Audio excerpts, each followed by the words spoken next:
Getting our journal set up for the new year is a great opportunity to try new things. So before I do any new journal setup, I do go on the hunt for some inspiration of things I haven't seen before. Most of the time though, a lot of those idea videos just tell us set up a future log, include a year in pixels. But in this video, I wanted to give you 11 novel ideas that you might not have seen before that you can include in your new journal setup. Hi team, I'm Jess or Jashi Corinne on behalf of the Bulletjournal of Ambassador team, and our first idea is to set up what are called detachable yearly trackers. In terms of actually setting up the structure of the page, you'd leave a nice open blank space for where you would put the tracker, but rather than putting that onto the page, you make it on a separate piece of paper, for instance from like an Bulletjournal of notepad or something like that. So when the journal that you're currently working in is finished, you can then just remove the tracker out of the journal and put it into your next one.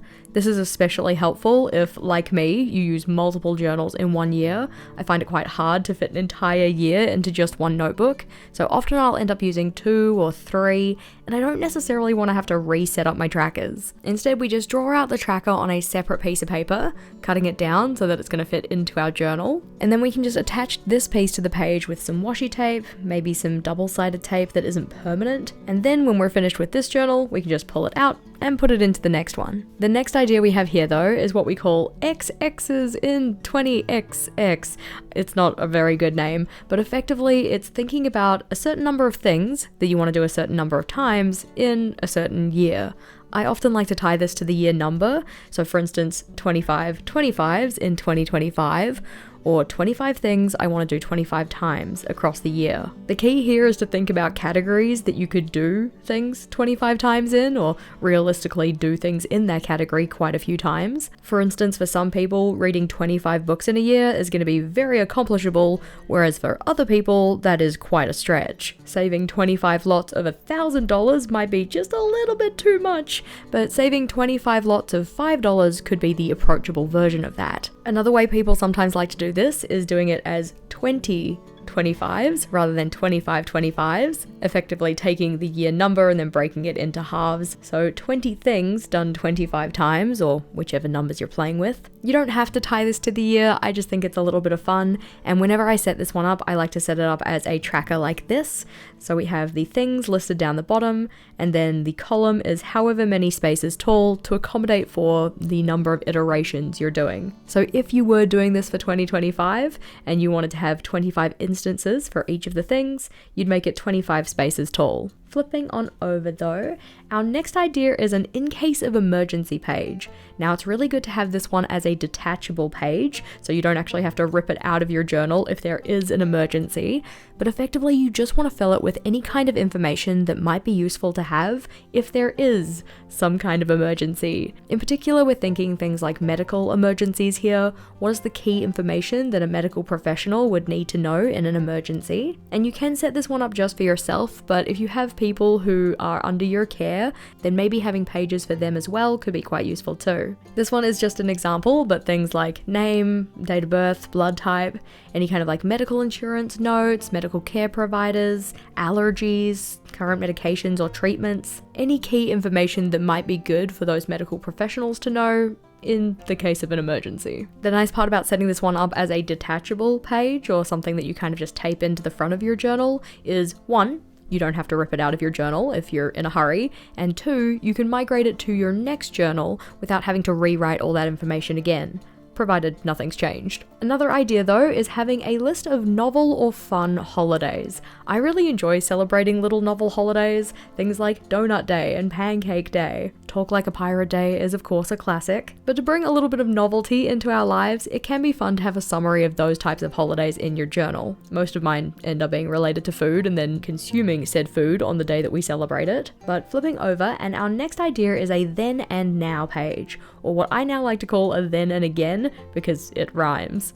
Effectively for this one, you just set up a page so that you have a divider going down the middle that has little prompts that you can answer at 2 points in time. Often I like to do this on the first day of using my journal and on the last day of using it. Or if you're setting this up as a yearly collection, you could do it on the first day of the year and the last day of the year. The prompt that you include, completely up to you.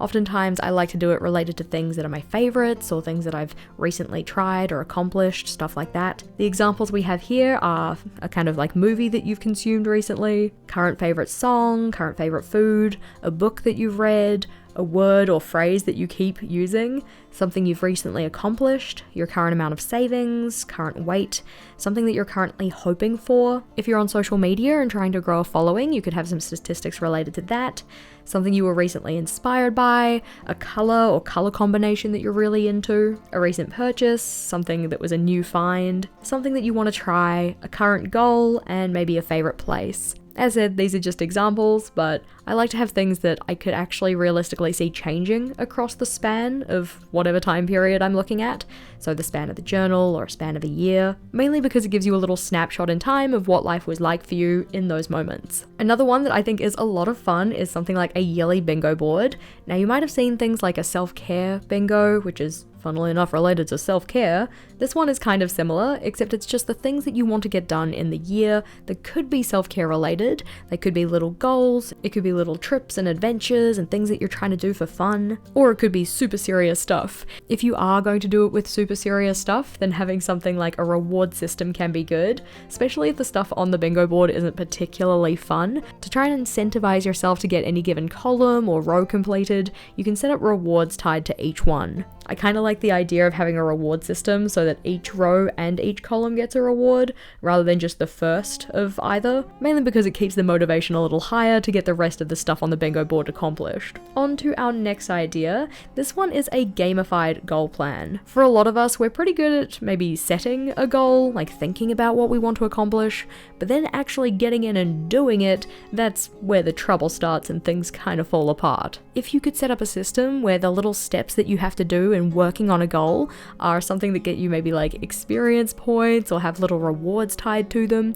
that can be a good way to keep the motivation higher to work on it. I've just set this one up in the structure of what is the goal, what are kind of like the different levels and maybe rewards that you get at those levels, a little tracker for the levels, and then if you're going with the idea of experience points, what kind of things can you do to get certain numbers of experience points, making it so that the higher the number, the harder the task. The next idea we have though, and this is especially for people who enjoy decorating in their journals, they like things to look nice because it incentivizes them to actually get in and use their journals, is something like a theme planning page. I find these are really good to just help me capture my ideas for any given spread, layout, setup, mainly so that I don't just try and throw everything at the wall at once and end up with something that looks a little less aesthetic and a little more messy. In this one, I like to summarize what is the theme that I'm going with, what kind of color palette or pens am I going to be using. I write down any notes about the aesthetic in general. So for instance, am I looking for like high contrast? Am I looking for particular types of doodles or sticker elements or anything like that? I'll also note down any kind of font or lettering I want to use. And probably most importantly, I also like to outline what spreads I'm going to include. This just gives me a checklist to make sure that everything I want to have in my setup